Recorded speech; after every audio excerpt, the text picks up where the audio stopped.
सभी छोटे बड़े भाइयों एवं बहनों को मेरा नमस्कार। मैं समीर आप लोगों का स्वागत करता हूं उन्नति एकेडमी बनवाहाट में। आज का टॉपिक हम लोग देखने वाले हैं इंट्रोडक्शन टू ट्रिगोनोमेट्री। हिंदी में अगर इसको हम लोग देखें तो त्रिकोणमिति का परिचय।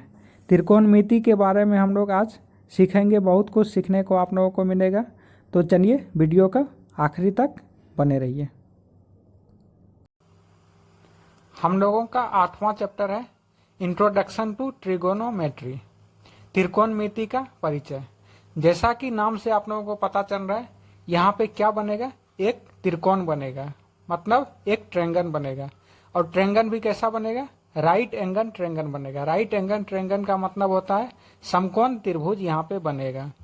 अब समकोण त्रिभुज हम लोग जानते हैं, समकोण त्रिभुज में एक 90 डिग्री का एंगल होता है और उसके लगे हुए 2 एंगल होता है। जैसे मान के चलिए यह एक राइट एंगल ट्रायंगल है, एक समकोण त्रिभुज है। समकोण त्रिभुज में हम लोग इसका कुछ नाम दे देते हैं, ए बी और सी। इसका नाम अगर हम लोगों ने ए बी सी दिया तो एंगल बी पे क्या होगा, 90 डिग्री एंगल होगा, 90 डिग्री एंगल होगा, या फिर यह एक समकोण होगा, हम लोग ऐसा भी बोल सकते हैं।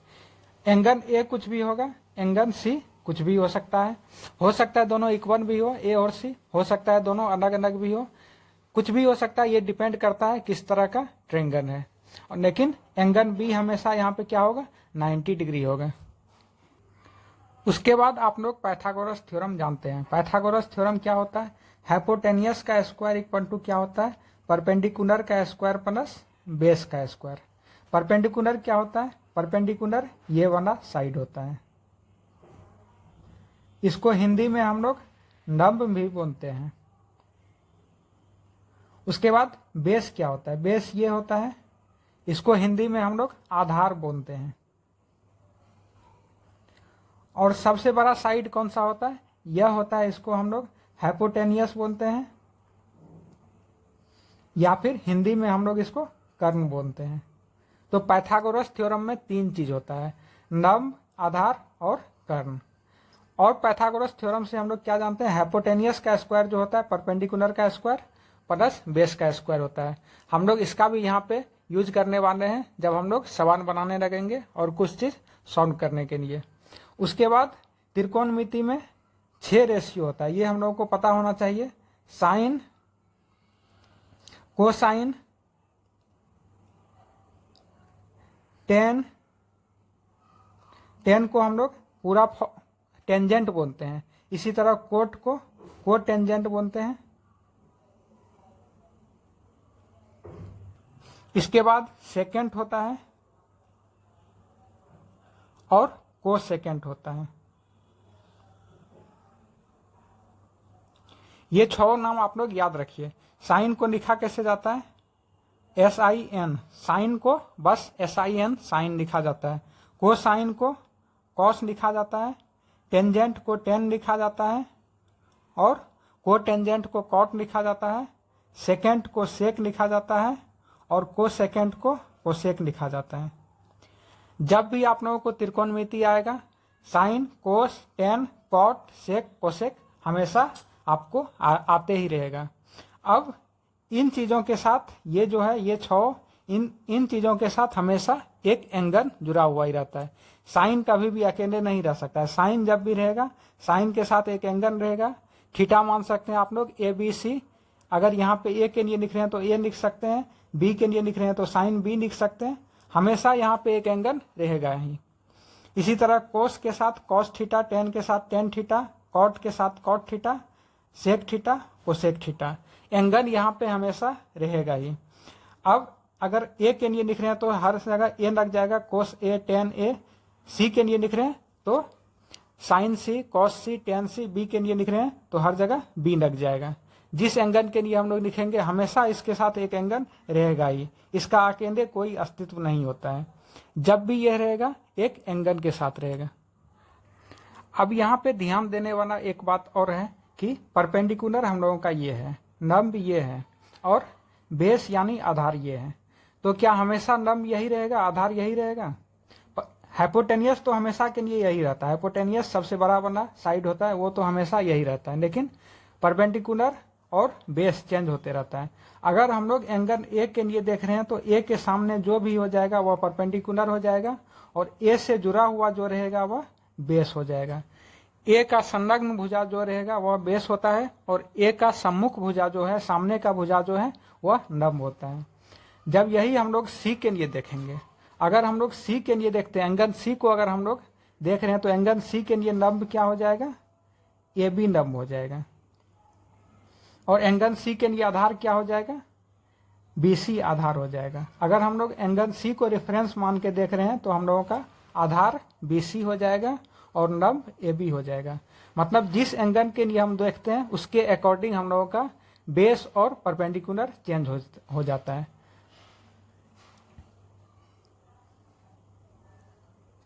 यही चीज हम लोग सी के लिए एक फिगर बना देते हैं। सी के लिए लंब क्या हो जाएगा, यह हो जाएगा एंगल सी के लिए। ए तो यही रहेगा, बी यही रहेगा और सी के लिए आधार क्या हो जाएगा, यह हो जाएगा। लेकिन कर्ण हमेशा यहाँ पे फिक्स रहता है, कर्ण चेंज नहीं होगा। और ए के लिए आधार क्या हो जाएगा, ए बी हो जाएगा और परपेंडिकुलर बी सी हो जाएगा। थीटा हम लोग अभी सी को मान रहे हैं, यहाँ पे थीटा हम लोग ए को माने थे। उसके बाद आप लोग जान लीजिए साइन थीटा इक्वल टू होता क्या है। साइन थीटा इक्वल टू होता है परपेंडिकुलर बाय हाइपोटेनियस। यानी इसी को अगर हिंदी में हम लोग देखते हैं तो लंब बाय कर्ण, यह साइन थीटा होता है। कोस थीटा इक्वल टू क्या हो जाता है, बेस बाय हाइपोटेनियस। अगर हिंदी में इसको हम लोग देख लेते हैं तो आधार बाय कर्ण। और टेन थीटा इक्वल टू क्या होता है, base perpendicular by base. Tan theta equal to होता है परपेंडिकुलर बाय बेस। हिंदी में अगर हम लोग इसको देख लेते हैं तो लंब बाय आधार। साइन कोस टेन, ये तीनों आप लोगों को हमेशा याद रखना पड़ेगा। इसके बाद टेन के बाद क्या आता है, कॉट आता है। कॉट थीटा इक्वल टू क्या हो जाएगा, बेस बाय परपेंडिकुलर। और कॉट किसका उल्टा होता है, कॉट टेन का उल्टा होता है। टेन बराबर था परपेंडिकुलर बाय बेस, तो कॉस बराबर क्या हो जाएगा, कॉट बराबर क्या हो जाएगा, बेस बाय परपेंडिकुलर। इसी तरह से कॉस का उल्टा सेक होता है। सेक होता है इसका मतलब हाइपोटेनियस बाय बेस हो जाएगा, sec theta equal to. Cos का उल्टा क्या होता है, सेक होता है। इसी तरह से साइन का उल्टा क्या होता है, कॉसेक होता है। तो साइन अगर हम लोग जानते हैं परपेंडिकुलर बाय हाइपोटेनियस होता है तो कॉसेक क्या हो जाएगा, हाइपोटेनियस बाय परपेंडिकुलर। तो साइन कॉस टेन ये आप लोगों को हमेशा याद रखना पड़ेगा। उसके बाद आप लोग क्या जानते हैं, कॉट इक्वल टू 1/10 होता है। Cot theta equal to 1/10 theta, या फिर आप लोग इसको यह भी लिख सकते हैं टेन थीटा इक्वल टू 1/कॉट थीटा। कॉट और टेन दोनों एक दूसरे का अपोजिट होता है, उल्टा होता है। इसी तरह से कॉस और सेक यह दोनों भी एक दूसरे का उल्टा होता है। तो कॉस थीटा बराबर आप लोग लिख सकते हैं 1/सेक थीटा, या फिर सेक थीटा इक्वल टू आप लोग लिख सकते हैं 1/कॉस थीटा। दोनों उल्टा होता है, इसीलिए हम लोग जहाँ पे बेस बाय हाइपोटेनियस था वहां पे हम लोगों ने हाइपोटेनियस बाय बेस कर दिया। इसी तरह से कोसेक थीटा उल्टा होता है साइन थीटा का। कोसेक थीटा को आप लोग 1/साइन थीटा भी कर सकते हैं, या फिर साइन थीटा को आप लोग 1/कोसेक थीटा भी कर सकते हैं। आप लोगों ने देखा कि अगर आप लोगों को साइन कोस और टेन याद है तो बाकी तीनों भी उसका उल्टा होता है, तो हम लोग उसको उल्टा कर देते हैं। अब यहाँ पे दिक्कत होता है कि लोगों को कन्फ्यूजन बहुत होता है। हमें भी बचपन में कन्फ्यूजन होता था, आप लोगों को भी होता होगा कि साइन क्या होगा, कॉस क्या होगा, टेन क्या होगा। साइन कॉस टेन इसमें कन्फ्यूजन नहीं हो इसलिए हम आपको एक ट्रिक बता देते हैं। ट्रिक क्या है, नान बाय कक्का के ए, ये आप लोग याद रखिए। ये क्या होता है, सबसे पहला वाला जो है एन बाय के यानी लंब बाय कर्ण, ये क्या हो जाता है, साइन का वैल्यू हो जाता है। आधार बाय कर्ण ये किसका वैल्यू हो जाएगा, कॉस का वैल्यू हो जाएगा। और लंब बाय आधार ये किसका वैल्यू हो जाएगा, टेन का वैल्यू हो जाएगा। Sine cos ten, sine cos ten अगर आप लोगों को याद है तो कॉट क्या हो जाता है, टेन का उल्टा हो जाता है। टेन अगर लंब बाय आधार है तो कॉट क्या हो जाएगा, आधार बाय लंब। कॉस अगर आधार बाय कर्ण है तो सेक क्या हो जाएगा, कर्ण बाय आधार, और साइन अगर आप लोगों का लंब बाय कर्ण है तो कोसेक क्या हो जाएगा, कर्ण बाय लंब। तो ऐसे करके आप लोग याद रख सकते हैं ताकि आप लोगों को कन्फ्यूजन नहीं हो। इसमें बहुत कन्फ्यूजन होता है। ये तीनों अगर आप लोगों को याद है, साइन, कोस और टेन अगर याद है, तो इसके आगे का कॉट, सेक और कोसेक आप लोग खुद से कर लीजिएगा। तो चलिए अब जो बताने जा रहे हैं वो बहुत ही इंपॉर्टेंट है, इसको आप लोग ध्यान से देखिए। जो अभी मैं बता रहा हूँ आप लोगों को, इसको आप लोग ध्यान से देखिए। यह एक राइट एंगल ट्रायंगल है ABC। इसमें दो एंगल है A और C, और एक भी 90 डिग्री एंगल है। अब ये जो हम लोग देखने जा रहे हैं, इससे हम लोगों को एक्चुअल मीनिंग पता चलेगा। साइन, कोस, टेन, उसके आगे जो होता है कोट, सेक, कोसेक, ये तीनों का एक्चुअल मीनिंग पता चलेगा। अब हम लोग क्या जानते हैं, साइन थीटा इक्वल टू क्या होता है, लंब बाय कर्व। अब हम साइन ए देख रहे हैं, साइन ए के लिए लंब क्या हो जाएगा, BC। हम लोग क्या जानते हैं, जिस एंगल के लिए लंब देखना होता है उसके सामने वाला साइड को हम लोग लंब जानते हैं, और इसके लिए कर्ण क्या हो जाएगा, AC हो जाएगा। साइन थीटा इक्वल टू क्या होता है, परपेंडिकुलर बाय हाइपोटेनियस, तो BC बाय AC हो जाएगा। लेकिन अगर हम लोग साइन C के लिए देखेंगे, अगर हम लोग साइन C के लिए देखेंगे, साइन C के लिए लंब क्या हो जाएगा, AB लंब हो जाएगा, और हाइपोटेनियस तो वही रहता है, कर्ण वही रहता है, कर्ण कभी चेंज नहीं होता है। तो साइन A और साइन C में क्या डिफरेंस है, ये आप लोगों को पता चल गया। इसी तरह से हम लोग अगर कॉस के लिए देख लेते हैं, तो कॉस थीटा इक्वल टू क्या होता है, आधार बाय कर्ण। तो कॉस ए के लिए आधार क्या हो जाएगा, आधार होता है जो सटा हुआ साइड होता है, संलग्न साइड जो होता है वही आधार होता है। तो कॉस ए क्या हो जाएगा, AB by AC। Cos A क्या होता है, बेस बाय हाइपोटेनियस, आधार बाय कर्ण। और कॉस C क्या हो जाएगा, C के लिए आधार क्या हो जाएगा, BC बाय AC, और इसको हम लोग कर सकते हैं बेस बाय हाइपोटेनियस। उसके बाद टेन क्या हो जाएगा, टेन थीटा हम लोग जानते हैं लंब बाय आधार होता है। तो टेन A क्या हो जाएगा, A के लिए लंब हो जाएगा BC, और इसके लिए आधार क्या हो जाएगा, AB। लंब बाय आधार होता है, इसको हम लोग परपेंडिकुलर बाय हाइपोटेनियस भी बोल सकते हैं। टेन C क्या हो जाएगा, टेन C के लिए लंब क्या हो जाएगा, AB डिवाइडेड बाय BC। हम लोग क्या जानते हैं, जिस एंगल का देख रहे हैं उसके सामने वाला साइड जो होता है, C के लिए देख रहे हैं तो C के सामने AB साइड है, AB लंब हो जाएगा, और BC इसका आधार हो जाएगा, परपेंडिकुलर बाय बेस। इसी तरह से टेन का उल्टा कॉट होता है, कॉट A क्या हो जाएगा, AB by BC। Cot C क्या हो जाएगा, BC बाय AB। यानी कॉट हम लोग क्या जानते हैं, आधार बाय लंब। तो C के लिए आधार क्या हो जाएगा, BC, और लंब क्या हो जाएगा, AB। और A के लिए आधार क्या हो जाएगा, AB, और लंब हो जाएगा BC। साइन, कोस, टेन, कॉट, कॉट के बाद होता है सेक। सेक बराबर हम लोग क्या जानते हैं, कॉस होता है आधार बाय कर्ण, तो सेक क्या हो जाएगा, कर्ण बाय आधार। तो सेक ए के लिए कर्ण क्या हो जाएगा, AC, कर्ण तो कभी चेंज नहीं होता है, कर्ण बाय आधार। A के लिए आधार क्या हो जाएगा, AB हो जाएगा। और सेक C इसी तरह हम लोग निकाल लेते हैं, सेक C के लिए कर्ण क्या हो जाएगा, कर्ण तो हमेशा AC ही रहता है, और आधार क्या हो जाएगा C के लिए, BC हो जाएगा। इसी तरह से हम लोग कोसेक देख लेते हैं, कोसेक A इक्वल टू क्या हो जाएगा, कोसेक थीटा इक्वल टू हम लोग जानते हैं कर्ण बाय लंब होता है। तो कोसेक A के लिए कर्ण हो जाएगा AC, और A के लिए लंब हो जाएगा BC।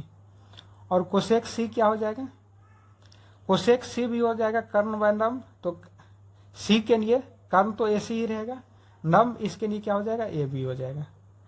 ये अगर आप लोगों ने इतना चीज़ सीख लिया तो ये आप लोगों ने बहुत ही इंपॉर्टेंट चीज़ को सीख लिया। इसको आप लोग ध्यान से देख लीजिए, अगर एक बार में समझ नहीं आता है तो वीडियो आप लोग दोबारा से इतना दूर का आप लोग देख लीजिए, ताकि ये एकदम से इम्पोर्टेंट चीज़ है, इसको आप लोग ध्यान से सीख लीजिए।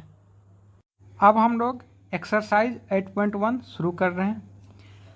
8.1 में पहला क्वेश्चन है, ABC एक ट्रायंगल है जिसमें एंगल B राइट एंगल है, समकोण है। AB का लंबाई दिया हुआ है 24 सेंटीमीटर, BC का लंबाई 7 सेंटीमीटर है। तो हम लोग को निकालना है sin A cos A, sin C और कॉस C निकालना है। यही हम लोगों का क्वेश्चन है। चलिए इसको बनाते हैं अब हम लोग। इसमें दिया हुआ है त्रिभुज ABC है, ट्रायंगल हम लोगों का क्या है ABC, और एंगल बी आप लोगों का समकोण दिया हुआ है, मतलब 90 डिग्री दिया हुआ है एंगल बी। ए और सी कुछ भी हो सकता है, हम लोगों को नहीं पता है, हम लोग किसी को भी मान लेते हैं, कोई दिक्कत नहीं है। ए बी दिया हुआ है 24 सेंटीमीटर, उसके बाद BC दिया हुआ है 7 सेंटीमीटर, कोई दिक्कत नहीं है, ये बना छोटा लग रहा है, ये बना बड़ा लग रहा है, कोई दिक्कत नहीं है उससे। आप लोग मान लीजिए ये कितना 24 सेंटीमीटर है, ये है 7 सेंटीमीटर। तो हम लोग यहाँ पे अगर पाइथागोरस थ्योरम यूज करें तो पाइथागोरस थ्योरम इक्वल टू हम लोग क्या जानते हैं, कर्ण का स्क्वायर जो होता है वह क्या होता है, लंब का स्क्वायर प्लस आधार का स्क्वायर। यह हम लोग पाइथागोरस थ्योरम से जानते हैं। हाइपोटेनियस का square equal to base square plus perpendicular square. तो कर्ण का वैल्यू यहाँ पे क्या है, AC है, AC का स्क्वायर इक्वल टू हो जाएगा लंब यहाँ पे क्या है, एंगल A के लिए लंब 7 हो जाएगा, एंगल C के लिए लंब 24 हो जाएगा, कोई दिक्कत नहीं है। हम किसी एक के लिए मान लेते हैं 7 स्क्वायर प्लस 24 स्क्वायर। 7 का स्क्वायर कितना होता है, 7 इंटू 7 49 होता है, और 24 का स्क्वायर 576 होता है। यह दोनों जोड़ के 625 हो जाएगा। AC स्क्वायर इक्वल टू है 625, तो AC इक्वल टू क्या हो जाएगा 625 का अंडर रूट, यानी AC हो जाएगा 25 सेंटीमीटर, यह हो जाएगा 25 सेंटीमीटर। अब हम लोगों को तीनों साइड मिल गया है, एक 24 है, एक 7 है और एक 25 है। अब हम लोग यहाँ से क्वेश्चन बनाना शुरू करते हैं। पहला क्वेश्चन है, इसमें साइन A का वैल्यू आप लोगों को पता करना है। तो क्या जानते हैं आप लोग, साइन थीटा इक्वल टू क्या होता है, लंब बाय कर्ण। साइन थीटा इक्वल टू क्या होता है, लंब बाय कर्ण। ए के लिए लंब क्या हो जाएगा BC यानी 7 सेंटीमीटर, और कर्ण क्या हो जाएगा AC यानी 25 सेंटीमीटर, 7/25, यह हो जाएगा साइन A का वैल्यू। उसके बाद आप लोगों को कॉस A का वैल्यू इसमें फाइंड करना है। कॉस A इक्वल टू आप लोग क्या जानते हैं, आधार बाय कर्ण। A के लिए आधार क्या हो जाएगा AB, और कर्ण क्या हो जाएगा AC। AB का वैल्यू 24 है, AC का वैल्यू 25 है, तो 25/24 यहाँ आप लोगों का हो जाएगा। दूसरा क्वेश्चन है, इसमें साइन C का वैल्यू पता करना है।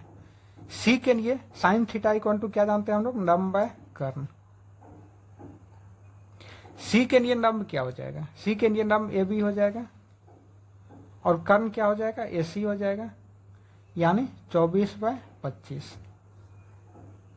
उसी तरह से हम लोगों को कॉस C का वैल्यू पता करना है। कॉस थीटा इक्वल टू क्या जानते हैं हम लोग, आधार बाय कर्ण होता है, और कॉस C के लिए आधार क्या हो जाएगा BC हो जाएगा, कर्ण क्या हो जाएगा AC हो जाएगा, यानी 7/25। कोई दिक्कत नहीं है यहाँ तक आप लोगों को। चलिए हम लोग अगला क्वेश्चन अब देखते हैं। अब हम लोग इसका दूसरा क्वेश्चन देख रहे हैं। इसमें दिया हुआ है आकृति 8.13, यह आकृति दिया हुआ है 8.13। इसमें दिया हुआ है tan P minus cot R का वैल्यू हम लोगों को पता करना है। tan P यहाँ से हम लोग निकाल सकते हैं, कॉट R भी यहाँ से हम लोग निकाल सकते हैं, फिर दोनों को माइनस कर देंगे। चलिए इसको बनाते हैं। यही क्वेश्चन दिया हुआ है, ये दिया हुआ है 12 सेंटीमीटर, PR दिया हुआ है 13 सेंटीमीटर, और हम लोग को tan P कॉट R का वैल्यू निकालना है। सबसे पहले तो हम लोग बाय पाइथागोरस थ्योरम हम लोग यूज करके यहाँ पे हम लोग इस साइड का वैल्यू निकाल सकते हैं। पाइथागोरस थ्योरम हम लोग क्या जानते हैं, PR square equal to PQ square plus QR का स्क्वायर। हाइपोटेनस का स्क्वायर इक्वल टू होता है base square plus perpendicular square. तो PR का स्क्वायर यानी 13 का स्क्वायर हो जाएगा, PQ का स्क्वायर 12 का स्क्वायर हो जाएगा, प्लस QR का स्क्वायर। QR हम लोग को नहीं पता है तो QR का स्क्वायर को यही छोड़ देते हैं। 13 का स्क्वायर कितना होता है 169 होता है, 12 का स्क्वायर कितना होता है 144 होता है, प्लस QR का square. 169 minus 144 is equal to QR का स्क्वायर, और 169 से 144 हम लोग अगर माइनस करते हैं तो 25 हो जाता है। 25 इक्वल टू क्यू आर का स्क्वायर, तो क्यू आर हो जाएगा √25 यानी 5। क्यू आर का वैल्यू 5 हो जाएगा। अब हम लोगों को क्या पता करना है, 10p minus cot R. 10p minus cot R का वैल्यू हम लोग को पता करना। 10p tan theta equal to हम लोग क्या जानते हैं, tan थीटा इक्वल टू हम लोग जानते हैं लंब बाय आधार होता है। तो 10p, p के लिए लंब क्या हो जाएगा क्यू आर, और आधार क्या हो जाएगा पी क्यू हो जाएगा। और cot R, R cot theta equal to हम लोग क्या जानते हैं आधार बाय लंब होता है। तो कॉट आर के लिए आधार क्या हो जाएगा क्यू आर हो जाएगा, आधार बाय लंब, और कॉट आर के लिए लंब क्या हो जाएगा पी क्यू हो जाएगा। क्यू आर का वैल्यू कितना है 5, पी क्यू का वैल्यू कितना है 12। फिर से क्यू आर का ही वैल्यू पूछ रहा है 5, पी क्यू का वैल्यू क्या हो जाएगा 12। 5/12 माइनस 5/12 यानी 0। अब हम लोग इसका तीसरा क्वेश्चन देख लेते हैं। तीसरा क्वेश्चन में साइन a इक्वल टू 3/4 दिया हुआ है। कॉस a और tan a का मान परिकलित कीजिए, मतलब कॉस a और tan a का मान ज्ञात करना है इसमें हम लोगों को। चलिए इसको बनाते हैं। यही क्वेश्चन है, साइन a इक्वल टू 3/4 दिया हुआ है, और साइन थीटा इक्वल टू हम लोग क्या जानते हैं लंब बाय कर्ण होता है। तो लंब बाय कर्ण इक्वल टू क्या हो जाएगा 3/4, यानी लंब का वैल्यू क्या हो जाएगा 3 और कर्ण का वैल्यू क्या हो जाएगा 4 हो जाएगा। लंब और कर्ण अगर हम लोगों को पता है तो पाइथागोरस थ्योरम से हम लोग आधार निकाल सकते हैं। पाइथागोरस थ्योरम इक्वल टू क्या होता है, कर्ण स्क्वायर इज इक्वल टू लंब स्क्वायर प्लस आधार स्क्वायर। कर्ण का वैल्यू क्या है 4, 4 का स्क्वायर इक्वल टू क्या हो जाएगा, लंब का वैल्यू क्या है 3 स्क्वायर प्लस आधार को आधार ही हम लोग रहने देते हैं आधार स्क्वायर।